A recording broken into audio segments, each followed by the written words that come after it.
ਸੁਪਨੇ ਪੂਰੇ ਕਰਨੇ ਆੜੀ ਫੜ ਕੇ ਆ ਗਏ ਜਹਾਜ਼ ਦੀ ਬਾਰੀ ਆਪਣੇ ਹਿੱਸੇ ਦੀ ਦੁਨੀਆ ਦੇ ਯਾਰ ਸਿਕੰਦਰ ਨੇ। ਹਾਂਜੀ स्वागत करदा थोड़ा अपने यूट्यूब ਤੇ ਟੈਕਨੀਕਲ ਸੰਧੂ ਤੇ ਉਮੀਦ ਕਰਦੇ ਹਾਂ सब ठीक होंगे। ਤੇ ਜਿਵੇਂ ਕਿ ਤੁਸੀਂ ਵੀਡੀਓ ਸਟਾਰਟਿੰਗ ਵਿੱਚ ਵੀਡੀਓ ਦੇ ਵਿੱਚ ਦੇਖਿਆ ਕਿ ਆਪਾਂ ਗਰਾਰੀ ਵਾਲਾ ਇਫੈਕਟ ਲਾਏਗਾ ਤੇ ਉਹ ਗਰਾਰੀ ਵਾਲਾ ਇਫੈਕਟ ਤੇ ਹੋਰ ਤੁਸੀਂ ਵੀਡੀਓ ਕਿਵੇਂ ਬਣਾਉਣੀ ਉਹ ਦੱਸਾਂਗੇ ਇਸ ਵੀਡੀਓ ਦੇ ਵਿੱਚ। ਤੇ ਸਾਰਿਆਂ ਤੋਂ ਪਹਿਲਾਂ ਆਪਾਂ ਕਾਈਨਮਾਸਟਰ ਐਪਲੀਕੇਸ਼ਨ ਖੋਲ ਲੈਣਾ। ਕਾਈਨਮਾਸਟਰ ਖੋਲਣ ਤੋਂ ਬਾਅਦ ਤੁਸੀਂ ਇੱਥੇ ਪਲੱਸ ਦੇ ਅੰਕ ਤੇ ਟੱਚ ਕਰਨਾ ਤੇ 1.1 ਰੇਸ਼ੋ ਸਿਲੈਕਟ ਕਰ ਲੈਣੀ ਹੈ। ਆਪਾਂ ਆਪਦੇ ਹਿਸਾਬ ਨਾਲ ਤੁਸੀਂ ਕੋਈ ਵੀ ਰੇਸ਼ੋ ਸਿਲੈਕਟ ਕਰ ਸਕਦੇ ਹੋ। ਤੇ ਫਿਰ ਆਪਾਂ ਇੱਥੇ ਮੀਡੀਆ ਦੇ ਵਿੱਚ ਜਾਣਾ ਤੇ ਮੀਡੀਆ ਦੇ ਵਿੱਚ ਜਾਣ ਤੋਂ ਬਾਅਦ ਆਪਾਂ ਇੱਥੇ ਰਿਮੂਵ ਕੰਟੈਂਟ ਦੇ ਵਿੱਚੋਂ ਇੱਕ ਫੋਟੋ ਲੈ ਕੇ ਆਉਣੀ ਹੈ। ਜਿਵੇਂ ਕਿ ਆਪਾਂ ਫੋਟੋ ਲੈਣ ਤੇ ਫੋਟੋ ਲੈ ਕੇ ਆਉਣ ਤੋਂ ਬਾਅਦ ਆਪਾਂ ਫੋਟੋ ਨੂੰ ਇੱਥੇ ਸੈੱਟ ਕਰ ਲੈਣਾ। ਹੁਣ ਆਪਾਂ ਇੱਥੇ ਤੇ ਸੈੱਟ ਕਰਨ ਤੋਂ ਬਾਅਦ ਥੋੜ੍ਹਾ ਜਿਹਾ ਬੈਕ ਜਾਣਾ ਤੇ ਜਿਹੜੀ ਐਡਜਸਟਮੈਂਟ ਹੋਊਗੀ ਉਹ ਆਪਦੇ ਹਿਸਾਬ ਨਾਲ ਇੱਥੇ ਸੈੱਟ ਕਰ ਲਿਆ ਕਰੋ। ਐਡਜਸਟਮੈਂਟ ਦੇ ਨਾਲ ਐਂ ਹੁੰਦਾ ਕਿ ਜਿਹੜੀ ਆਪਣੀ ਫੋਟੋ ਹੁੰਦੀ ਹੈ ਮਾੜੀ ਮੋਟੀ ਸੋਹਣੀ ਦਿਖਣ ਲੱਗ ਜਾਂਦੀ ਹੁੰਦੀ ਆ। ਜੇ ਆਪਣੇ ਫੋਟੋ ਦੇ ਪਿਕਸਲ ਘੱਟ ਵੀ ਹੋਣ ਤਾਂ ਉਹ ਵੀ ਸੋਹਣੇ ਲੱਗਣ ਲੱਗ ਜਾਂਦੇ ਆ। ਤੇ ਬਾਅਦ ਵਿੱਚ ਆਪਾਂ ਐਡਜਸਟਮੈਂਟ ਤੋਂ ਬਾਅਦ ਆਪਾਂ ਇੱਥੇ ਲੈਂਥ ਵਧਾ ਲੈਣੀ ਹੈ ਫੋਟੋ ਦੀ ਤੇ ਲੈਂਥ ਵਧਾਉਣ ਤੋਂ ਆਪਾਂ ਓਕੇ ਤੇ ਟੱਚ ਕਰ ਦੇਣਾ ਤੇ ਫਿਰ ਆਪਾਂ ਲੇਅਰ ਦੇ ਵਿੱਚ ਜਾਂਦੇ ਹਾਂ। ਇੱਥੇ ਲੇਅਰ ਦੇ ਵਿੱਚ ਜਾਣ ਤੋਂ ਬਾਅਦ ਮੀਡੀਆ ਦੇ ਵਿੱਚ ਜਾਣਾ। ਆਪਾਂ ਇੱਥੇ ਮੀਡੀਆ ਦੇ ਵਿੱਚ ਜਾਣ ਤੋਂ ਬਾਅਦ ਆਪਾਂ ਇੱਥੇ ਵੀਡੀਓ ਆਰਡਰ ਦੇ ਵਿੱਚ ਉਹ ਰੈੱਡ ਸਕਰੀਨ ਲੈ ਕੇ ਆਉਣੀ ਹੈ ਜਿਹੜੀ ਆਪਾਂ ਸਟਾਰਟਿੰਗ ਦੇ ਵਿੱਚ ਲਾਈ ਸੀਗੀ। ਤੇ ਜਿਵੇਂ ਕਿ ਆਪਾਂ ਰੈੱਡ ਸਕਰੀਨ ਲੈ ਆਂਦੀ ਤੇ ਕਰੋਮਾ ਕੀ ਕਰਨੀ ਆਪਾਂ ਇਹਦੀ ਇਨੇਬਲ ਤੇ ਇਨੇਬਲ ਕਰਨ ਤੋਂ ਬਾਅਦ ਜਿਵੇਂ ਤੁਸੀਂ ਦੇਖ ਸਕਦੇ ਹੋ ਕਿ ਥੋੜ੍ਹੀ ਜਿਹੀ ਇੱਥੇ ਧੁੰਦਲੀ ਦਿਖ ਰਹੀ ਹੈ ਆਪਾਂ ਨੂੰ, ਯਾਨੀ ਥੋੜ੍ਹੀ ਜਿਹੀ ਸਾਫ਼ ਨਹੀਂ। ਤੇ ਬਾਅਦ ਵਿੱਚ ਆਪਾਂ ਐਡਜਸਟਮੈਂਟ ਸੈੱਟ ਕਰ ਲੈਣੀ ਹੈ ਇੱਥੇ। ਤੇ ਇਸ ਤਰ੍ਹਾਂ ਐਡਜਸਟਮੈਂਟ ਸੈੱਟ ਕਰਨ ਤੋਂ ਬਾਅਦ ਆਪਾਂ ਬੈਕ ਜਾਣਾ ਇੱਥੇ ਗਿਰਾਂ ਤੇ ਬੈਕ ਜਾਣ ਤੋਂ ਬਾਅਦ ਆਪਾਂ ਇਹਨੂੰ ਇੱਥੇ ਥੱਲੇ ਜਿਹੀ ਕਰਕੇ ਲਾ ਲੈਣਾ ਗਾ ਸੈਂਟਰ ਦੇ ਵਿੱਚ। ਤੇ ਆਪਦੇ ਹਿਸਾਬ ਨਾਲ ਜੇ ਸਾਈਜ਼ ਤੁਸੀਂ ਵਧਾਉਣਾ ਹੋਵੇ ਵਧਾ ਸਕਦੇ ਹੋ, ਕੋਈ ਚੱਕਰ ਨਹੀਂ। ਫਿਰ ਕਿਰਾਂ ਓਕੇ 'ਤੇ ਟੱਚ ਕਰ ਦਿਓ ਤੇ ਕਿਰਾਂ ਫਿਰ ਆਪਾਂ ਲੇਅਰ ਦੇ ਵਿੱਚ ਜਾਂਦੇ ਮੀਡੀਆ ਦੇ ਵਿੱਚ ਜਾਂਦੇ ਇੱਥੇ ਜਿਹੜਾ ਆਪਣਾ ਬਾਰਡਰ ਲਾਇਆ ਹੋਊਗਾ ਉਹ ਬਾਰਡਰ ਆਪਾਂ ਲਾ ਦੇਗੇ ਤੇ ਜਿਹੜੇ ਬਾਰਡਰ ਹੋਣਗੇ ਉਹਨਾਂ ਦਾ ਲਿੰਕ ਸਾਰਿਆਂ ਦਾ ਡਿਸਕ੍ਰਿਪਸ਼ਨ 'ਚ ਹੋਊਗਾ, ਉੱਥੇ ਡਾਊਨਲੋਡ ਕਰ ਲਿਓ।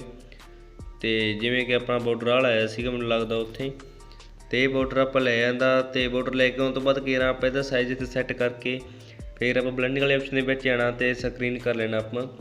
ਤੇ ਸਕਰੀਨ ਕਰਨ ਤੋਂ ਬਾਅਦ ਜਿਹੜੀ ਇਹਦੀ ਲੈਂਥ ਹੋਊਗੀ ਆਪਾਂ ਉਹ ਵਧਾ ਲੈਣੀ ਆ ਹੁਣ। ਤੇ ਲੈਂਥ ਵਧਾਉਣ ਤੋਂ ਬਾਅਦ ਕਿਰਾਂ ਆਪਾਂ ਇੱਥੇ ਟੱਚ ਕਰਨਾ ਤੇ ਇੱਥੇ ਫੋਟੋ 'ਤੇ ਜਾਣਾ ਆਪਾਂ ਤੇ ਜਿਹੜੀ ਆਪਾਂ ਫੋਟੋ ਸੈੱਟ ਕਰ ਲੈਣੀ ਇੱਥੇ ਆਪਦੀ ਵੀਡੀਓ ਦੇ ਹਿਸਾਬ ਨਾਲ ਆਪਾਂ। ਤੇ ਫਿਰ ਲੇਅਰ ਦੇ ਵਿੱਚ ਜਾਣਾ ਤੇ ਮੀਡੀਆ ਦੇ ਵਿੱਚ ਜਾਣਾ ਤੇ ਮੈਂ ਜਿਹੜਾ ਇੱਥੇ ਇਫੈਕਟ ਲੈ ਕੇ ਆਊਂਗਾ ਉਹਦਾ ਲਿੰਕ ਡਿਸਕ੍ਰਿਪਸ਼ਨ 'ਚ ਹੋਊਗਾ, ਉੱਥੋਂ ਡਾਊਨਲੋਡ ਕਰ ਲਿਓ। ਤੇ ਜਿਵੇਂ ਕਿ ਆਪਣੇ ਕੋਲ ਆ ਰਿਹਾ ਹੈ ਇਫੈਕਟ ਤੇ ਇਹ ਇਫੈਕਟ ਆਪਾਂ ਨੂੰ ਮਿਲੇਗਾ YouTube ਤੋਂ ਤੇ ਉਹਦਾ ਚੈਨਲ ਸੀਗਾ ਆਹ ਐਡੀਟਰ ਹੈਪੀ ਰਾਏ ਤੇ ਇਹਨਾਂ ਦੇ ਚੈਨਲ ਤੋਂ ਆਪਾਂ ਨੂੰ ਇਹ ਇਫੈਕਟ ਮਿਲੇਗਾ। ਜੇ ਤੁਹਾਨੂੰ ਇਹ ਚੈਨਲ ਮਿਲੇ ਤਾਂ ਚਲੋ ਠੀਕ ਹੈ, ਸਬਸਕ੍ਰਾਈਬ ਕਰ ਲਓ ਜੇ ਕਰਨਾ ਹੋਇਆ। ਤੇ ਫਿਰ ਆਪਾਂ ਇੱਥੇ ਬਾਈ ਦਾ ਆਪਾਂ ਲੋਗੋ ਕ੍ਰੌਪ ਕਰ ਲਈਏ ਹੁਣ। ਤੇ ਲੋਗੋ ਕ੍ਰੌਪ ਕਰਨ ਤੋਂ ਬਾਅਦ ਆਪਾਂ ਇੱਥੇ ਭੇਜ ਜਾਣਾ ਬੈਕ ਤੇ ਹੁਣ ਆਪਾਂ ਜਿਹੜੀ ਇੱਥੇ ਸੈਟਿੰਗ ਕਰਨੀ ਉਹ ਮਾੜੀ ਧਿਆਨ ਨਾਲ ਵੇਖ ਲਿਓ। ਤੇ ਸੈਟਿੰਗ ਦੇ ਸੈੱਟ ਕਰਨ ਤੋਂ ਪਹਿਲਾਂ ਆਪਾਂ ਤੁਹਾਨੂੰ ਇੱਕ ਗੱਲ ਦੱਸਦੇ ਹਾਂ ਬਈ ਜਿਨ੍ਹਾਂ ਵੀਰਾਂ ਨੇ ਆਪਣਾ ਚੈਨਲ ਨਹੀਂ ਸਬਸਕ੍ਰਾਈਬ ਕੀਤਾ ਉਹ ਚੈਨਲ ਆਪਣਾ ਸਬਸਕ੍ਰਾਈਬ ਕਰ ਲੈਣ, ਕਿਉਂਕਿ ਮੈਂ ਜ਼ਿਆਦਾ ਵੇਖਿਆ ਵੀ ਜਿਨ੍ਹਾਂ ਦਾ ਚੈਨਲ ਆਪਣਾ ਸਬਸਕ੍ਰਾਈਬ ਨਹੀਂ ਕੀਤਾ ਹੁੰਦਾ ਉਹ ਜ਼ਿਆਦਾ ਵੀਡੀਓ ਵੇਖਦੇ ਆਪਣੀਆਂ। ਤੇ ਕਿਰਪਾ ਕਰਕੇ ਜ਼ਰੂਰ ਸਬਸਕ੍ਰਾਈਬ ਕਰਿਓ, ਬਾਕੀ ਤੁਹਾਡੀ ਮਰਜ਼ੀ ਹੈ ਆਪਣੀ। ਤੇ ਫਿਰ ਆਪਾਂ ਤੇ ਕਰੋਮਾ ਕੀ ਜਿਹੜੀ ਹੋਊਗੀ ਕਿਰਾਂ ਤਾਂ ਆਪਾਂ ਇਨੇਬਲ ਕਰ ਲੈਣੀ ਹੈ। ਫਿਰ ਆਪਾਂ ਜਾਣਾ ਇੱਥੇ ਬੈਕ ਤੇ ਬੈਕ ਜਾਣ ਤੋਂ ਬਾਅਦ ਆਪਾਂ ਇੱਥੇ ਜਾਣਾ ਕਲਰ ਫਿਲਟਰ ਦੇ ਵਿੱਚ। ਜਿਹੜਾ ਕਲਰ ਫਿਲਟਰ ਦੇ ਵਿੱਚ ਜਾਣ ਤੋਂ ਬਾਅਦ ਤੁਸੀਂ ਵੇਖ ਸਕਦੇ ਹੋ ਕਿ ਇੱਥੇ ਬਲੈਕ ਆ ਤੇ ਆਪਾਂ ਵਾਈਟ ਕਰਨਾ ਗਾ। ਤੇ ਬੇਸਿਕ ਦੇ ਵਿੱਚ ਜਾਣਾ ਆਪਾਂ ਤੇ B05 ਆਪਾਂ ਕਰ ਲੈਣਾ ਇੱਥੇ ਸਿਲੈਕਟ ਤੇ ਫਿਰ ਜਾਣਾ ਆਪਾਂ ਬੈਕ ਤੇ ਜਿਹੜੀ ਸਾਊਂਡ ਹੋਊਗੀ ਉਹ ਕਰ ਲੈਣੀ ਹੈ ਬੰਦ। ਤੇ ਸਾਊਂਡ ਬੰਦ ਕਰਨ ਤੋਂ ਬਾਅਦ ਕਿਰਾਂ ਆਪਾਂ ਫਿਰ ਬੈਕ ਜਾਣਾ ਤੇ ਐਡਜਸਟਮੈਂਟ ਦੇ ਵਿੱਚ ਜਾਣਾ। ਜੇ ਐਡਜਸਟਮੈਂਟ ਸੈੱਟ ਕਰਨੀ ਹੋਈ ਕਰ ਲਿਓ, ਨਹੀਂ ਕੋਈ ਚੱਕਰ ਨਹੀਂ ਇੱਥੇ ਹੁਣ ਆਪਾਂ ਨੂੰ। ਤੇ ਇਹਦਾ ਸਾਈਜ਼ ਆਪਾਂ ਛੋਟਾ ਕਰਕੇ ਇੱਥੇ ਪਾਸੇ ਤੇ ਲਾ ਲੈਣਾ ਆਪਾਂ ਹੁਣ। ਤੇ ਜਿਵੇਂ ਤੁਸੀਂ ਵੇਖ ਸਕਦੇ ਹੋ ਕਿ ਇੱਥੇ ਲੱਗਾ ਬਹੁਤ ਹੀ ਘੈਂਟ ਲੱਗਦਾ ਗਾ, ਤਾਂ ਤੁਸੀਂ ਵੀ ਇਹਨੂੰ ਆਪਣੀ ਵੀਡੀਓ 'ਤੇ ਲਾ ਸਕਦੇ ਹੋ। ਤੇ ਜਿਸ ਤਰ੍ਹਾਂ ਦੀ ਮਰਜ਼ੀ ਵੀਡੀਓ ਹੋਵੇ ਉਹ ਵੀਡੀਓ 'ਤੇ ਸੋਹਣਾ ਲੱਗੂਗਾ ਜਿਹੜੀ ਵੀਡੀਓ ਤੁਸੀਂ ਲਾਓਗੇ। ਤੇ ਫਿਰ ਆਪਾਂ ਇੱਥੇ ਲੇਅਰ ਦੇ ਵਿੱਚ ਜਾਂਦੇ ਹਾਂ।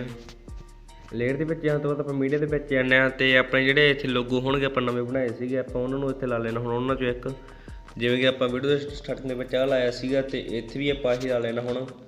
ਤੇ ਇਹਨੂੰ ਆਪਾਂ ਇੱਥੇ ਸੈੱਟ ਕਰਕੇ ਲਾ ਲੈਂਦੇ ਹਾਂ। ਤੇ ਫਿਰ ਆਪਾਂ ਇਹਦੀ ਲੈਂਥ ਵਧਾ ਲੈਣੀ ਹੁਣ। ਤੇ ਲੈਂਥ ਵਧਾਉਣ ਤੋਂ ਬਾਅਦ ਫਿਰ ਮਾੜੀ ਜਿਹੀ ਲੈਂਥ ਵਧਾ ਕੇ ਪਹਿਲਾਂ ਫਿਰ ਵੇਣੇ ਆਪਾਂ।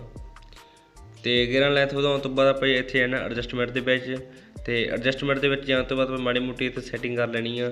ਤੇ ਫਿਰ ਆਪਾਂ ਇੱਥੇ ਜੇ ਆਪਾਂ ਮਾੜੀ ਜਿਹੀ ਸਾਊਂਡ ਘੱਟ ਕਰਕੇ ਵੇਣੇ ਹੁਣ ਇੱਥੇ ਆਪਾਂ ਵੀਡੀਓ ਚਲਾ ਕੇ। ਜਿਵੇਂ ਕਿ ਤੁਸੀਂ ਦੇਖ ਸਕਦੇ ਹੋ ਕਿ ਵੀਡੀਓ ਉੱਤੇ ਆ ਫਿੱਟ ਲੱਗਾ ਬਹੁਤ ਹੀ ਘੈਂਟ ਲੱਗਦਾ ਗਾ। ਤੁਸੀਂ ਇਹਨੂੰ ਵੀਡੀਓ ਦੇ ਵਿੱਚ ਲਾ ਸਕਦੇ ਹੋ। ਤੇ ਤੁਹਾਨੂੰ ਆਪਣੀ ਅੱਜ ਦੀ ਵੀਡੀਓ ਕਿੱਦਾਂ ਲੱਗੀ ਕਮੈਂਟ ਕਰਕੇ ਜ਼ਰੂਰ ਦੱਸਣਾ। ਜੇ ਵੀਡੀਓ ਚੰਗੀ ਲੱਗੀ ਲਾਈਕ ਸ਼ੇਅਰ ਜ਼ਰੂਰ ਕਰਨਾ ਤੇ ਆਪਣੇ ਚੈਨਲ ਨੂੰ ਸਬਸਕ੍ਰਾਈਬ ਕਰਨਾ ਹੋਰ ਵੀਡੀਓਜ਼ ਲਈ। ਚਲੋ ਠੀਕ ਹੈ, ਫਿਰ ਆਪਣੀ ਅੱਜ ਦੀ ਵੀਡੀਓ ਦੇਖ ਲਈ। ਆਪ ਸਭ ਦਾ ਬਹੁਤ ਹੀ ਬਹੁਤ ਧੰਨਵਾਦ।